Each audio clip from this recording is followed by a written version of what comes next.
تم نے بدترین خاموشی اختیار کی. تم سے تو وہ ترکی کے وہ لوگ اچھے تھے. طیب اردگان کی بیوی نے جب حجاب لینا شروع کیا تو اس وقت لوگوں نے شور مچایا. پارلیمنٹ نے قرارداد پاس کی کہ عورتیں جو ہیں پارلیمنٹ کی رکن ہو سکتی ہیں لیکن حجاب نہیں لینے دیں گے. اس نے اس حجاب کی کیفیت کو اٹھا کے اس نے الیکشن لڑا اور جیتا, اور پھر اس نے اس کو بدلا. تم کیا سمجھتے ہو بشرا کے خلاف, عمران خان کی بیوی کے خلاف یہ سارا محاذ کیا کیا کیا ایک صرف چند ان لوگوں کا بنا؟ پوری سیکولر لابی 6 سال سے کیوں ان کے منہ پہ تماچا تھا کہ وزیر اعظم کی بیوی جو ہے مکمل نقاب کے اندر جاتی ہے.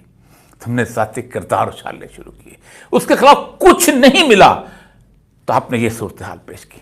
میں توشہ خانے کے معاملے کے اندر تو بالکل اور معاملہ ہی ایسا ہے کہ جس کے اندر ایک وزیر اعظم کو تحفے ملتے ہیں اور اس کی سزا جو ہے اس کے ساتھ بیوی کو بھی دے دی جاتی ہے. اس کو چھوڑ دیں.